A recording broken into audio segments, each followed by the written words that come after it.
Summer వచ్చిందంటేనే మన మొక్కల్ని కాపాడుకోవడం ఒక పెద్ద టాస్క్ అండి. వారానికి ఒకసారి ఏదో ఒకటి లిక్విడ్ ఫర్టిలైజర్ ఇస్తూ ఉండాలి. అది బియ్యం కడిగిన నీళ్ళైనా కావచ్చు, అలోవెరానా కావచ్చు, బనానాతో చేసిన ఫర్టిలైజర్ ఏదైనా సరే మనం తయారు చేసి మొక్కలకి ఇస్తూ ఉంటే ఇలా మొక్కలు అనేది చాలా హెల్తీగా ఉంటాయండి. ఇవి అడీనియమ్స్ అండి, సమ్మర్ ఫ్లవర్స్ చాలా హెల్తీగా చాలా మంచిగా మనకి గ్రో అవుతాయండి. ఈ అడీనియమ్స్కి పెద్ద కేర్ ఏం అవసరం లేదండి. మనము బనానా ఫర్టిలైజర్ కానీ ఆనియన్ ఫర్టిలైజరు అప్పుడప్పుడు ఇస్తూ ఉంటే ఇలా చక్కగా మనకి ఫ్లవర్స్ అనేది వస్తూ ఉంటాయి. అలాగే వర్మీ కంపోస్ట్ అండి. 15 రోజులకు ఒకసారి మొక్క సైజుని బట్టి ఒక్కొక్క స్పూన్ ఇస్తూ ఉంటే ఇలా చక్కగా మంచిగా పెద్ద సైజులో ఫ్లవర్స్ అనేది వస్తూ ఉంటాయండి. ఆవు పేడ మాత్రం ఇవ్వకూడదండి, ఎందుకంటే హీట్ అనేది జనరేట్ అవుతుంది. అలాగే ఈ సమ్మర్లో మందారాలు కూడా ఎక్కువగా పూస్తూ ఉంటాయండి. కాకపోతే కొన్ని కేర్ అండ్ టిప్స్ ఫాలో అవుతే ఇలా మందారాలు అనేది ఎక్కువగా మన మొక్క నుంచి తీసుకోవచ్చు. ఫస్ట్ వాటరింగ్ అండి. వాటరింగ్ అనేది చాలా చాలా ఇంపార్టెంట్ అండి. అంటే ప్రజెంట్ అయితే ఒకసారే వాటరింగ్ చేస్తున్నాము. ఇంకా ఎండలు బాగా ముదిరిన తర్వాత ఖచ్చితంగా 2 టైమ్స్ అయితే వాటరింగ్ అయితే చేయాలి. ఏప్రిల్ ఎండింగు, మే అలా వచ్చిన తర్వాత 2 టైమ్స్ అయితే వాటరింగ్ చేయాలండి. అంటే మన వాతావరణం ప్రకారం మన వాతావరణం చూసుకొని మనం వాటరింగ్ అనేది చేయాలి. సో అర్లీ అవర్స్లో చేయాలండి. మార్నింగ్ అయితే 6 లోపలే వాటరింగ్ చేయాలి. అదే ఈవినింగ్ అనుకోండి 7 PM తర్వాత వాటరింగ్ చేయడం చాలా బెస్ట్. అలాగే మరువం, చామంతులు ఇలాంటి మొక్కలు ఉంటాయి కదండీ! వీటన్నిటిని కూడా మనము షేడ్‌లోకి పెట్టేసుకోవాలండి. ఎందుకంటే ఇవి ఎండ వేడినైతే ఇలాంటి మొక్కలైతే తట్టుకోలేవు.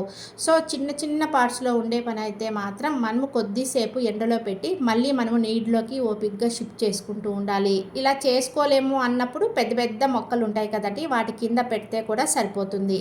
అలాగే మన గార్డెన్లో పూలు పండ్లు బాగా రావాలన్నా, వచ్చిన పూత రాలిపోకుండా ఉండాలన్నా పొటాషియం అనేది చాలా ఇంపార్టెంట్ అండి.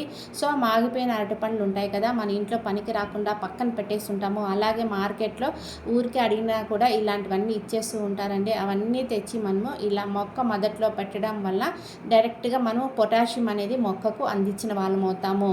అలాగే మనం ఈ బనానాస్తో చాలా రకాల లిక్విడ్ ఫర్టిలైజర్స్ తయారు చేసి మన మొక్కలకి ఇవ్వచ్చండి. ఒకవేళ మన ఫర్టిలైజర్స్ తయారు చేయలేము, మాకు వీలు కాదు అన్నప్పుడు ఇలా డైరెక్ట్గా మట్టిలోనే పెట్టడం వలన డైరెక్ట్గా మనము పొటాషియం అనేది మొక్కకి అందించిన వాళ్ళం అవుతామండి. మొక్క ఎదుగుతున్న దశలో ముఖ్యంగా అవసరము. పూల మొక్కల్లో పూలు పూయవు, అలాగే కాయ మొక్కల్లో కాయలు రావడం లేదు, న్యూ గ్రోత్ కూడా ఉండడం లేదు అంటూ ఉంటారు కదా. సో అలాంటి వాళ్ళందరూ కూడా బనానాస్తో ఇలా డైరెక్ట్గా బనానా పెట్టడము, లేకపోతే బనానా ఫర్టిలైజర్స్ తయారు చేసి ఇవ్వడం వల్ల మంచి గ్రోత్ అనేది మన మొక్కల నుంచి తీసుకుంటాము. ఒక 15 రోజుల ముందర నేను ఈ బనానా ఫర్టిలైజర్ నా గార్డెన్లో ఉన్న చాలా మొక్కలకైతే ఇచ్చానండి. రిజల్ట్స్ మీరే చూడండి. సపోటా మొక్క చూడండి, పిందెలు చిన్న చిన్న పిందెలు విపరీతంగా వచ్చేసాయి చూడండి.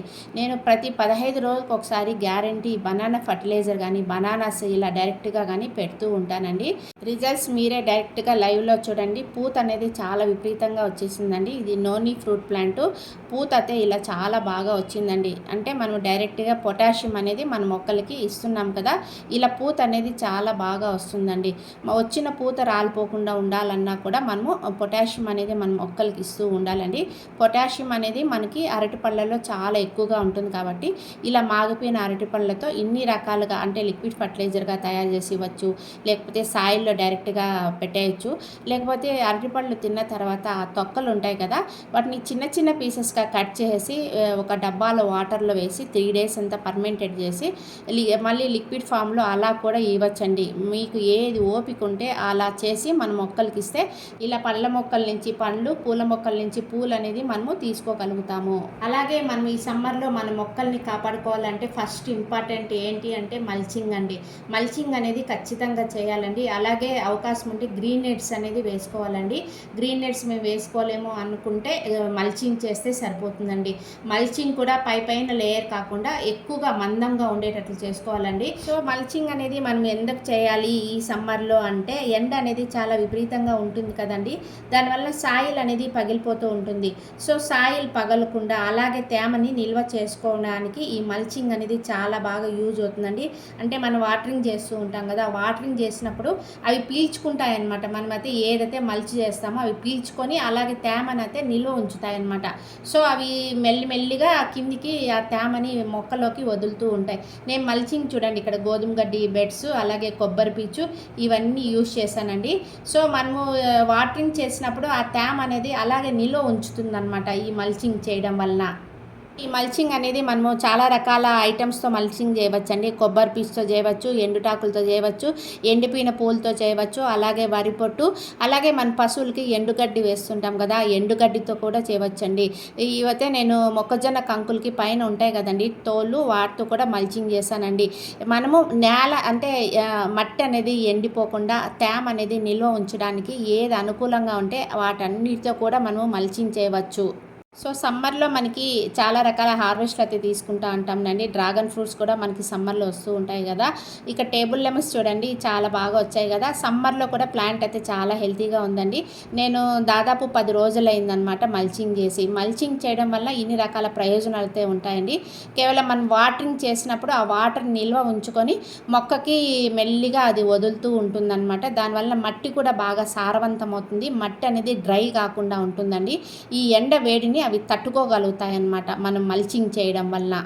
వాటర్ విషయానికి వస్తే లిక్విడ్ ఫర్టిలైజర్స్ ఈ సమ్మర్లో ఎక్కువగా ఇస్తే మంచి ఎఫెక్ట్ అనేది ఉంటుందండి. డైలీ అయితే నేను ఇలా లిక్విడ్ ఫర్టిలైజర్స్ అయితే తయారు చేసి ఇస్తూ ఉంటానండి. మనకి మార్నింగ్ నుంచి ఈవినింగ్ వరకు ఫ్రూట్ పీల్స్ కానీ, వెజిటేబుల్ పీల్స్ కానీ, బియ్యం కడిగి నీళ్ళు, కందిపప్పు కడిగి నీళ్ళు, అలాగే దోశకి, ఇడ్లీకి మనము బాగా అవి నానబెట్టినప్పుడు బాగా కడుగుతూ ఉంటాం కదా, అలా వచ్చిన వాటర్ అన్నిటినీ ఇలా మనం స్టోర్ చేసి పెట్టుకోవాలన్నమాట. 3 days అంతా ఇలా పెట్టుకుంటూ ఉన్నామనుకో, చిన్న బెల్లం ముక్క వేసి మంచి మైక్రోబ్స్ అనేది బెల్లం ముక్క వేయడం వల్ల మంచి మైక్రోబ్స్ అనేది బాగా డెవలప్ అవుతాయి. వాటర్ బదులు మనము ఇలాంటి లిక్విడ్ ఫర్టిలైజర్స్ ఇస్తున్నాం కాబట్టి 1:15 కానీ 1:20 రేషియోలో ఇస్తే మన మొక్కలకి సరిపోతుందండి. ఎంత పల్చగా ఇస్తే అంత మంచిదన్నమాట. ఎక్కువ ఘాటైన ద్రావకాలు అయితే ఈ సమ్మర్లో అయితే అస్సలు ఇవ్వకూడదండి. డైలీ ఇలాంటివి ఇస్తున్నాం కాబట్టి బాగా పల్చగా చేసి ఇస్తే సరిపోతుంది. సో ఇందులో ఉన్న పీల్స్ అన్నిటినీ కూడా మనము కంపోస్ట్ బిన్లో వేస్తే చక్కగా కంపోస్ట్ అనేది తయారైపోతుంది.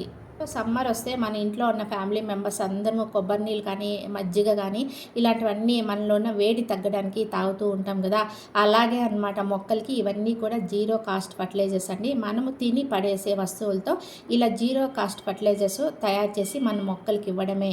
సో మేము ఇవన్నీ చేయలేము అనుకుంటే బియ్యం కడిగే నీళ్ళు అయితే ఖచ్చితంగా వస్తూ ఉంటాయి కదా, డైరెక్ట్గా అవి కూడా మన మొక్కలకి ఇవ్వచ్చండి. ఇలా పీల్స్ వేసి చేయడం అంతా మాకు ఇబ్బంది, మాకు ఓపిక లేదు అనుకుంటే డైలీ బియ్యం కడిగిన నీళ్ళను మనం స్టోర్ చేసేసుకొని అది కూడా 2 days అలా పర్మెంటెడ్ చేసి ఇలా మొక్క మొదట్లో వేయడం వల్ల మొక్కకు మనము డైరెక్ట్గా మనము మంచి బలం అనేది అందించిన వాళ్ళం అవుతాము.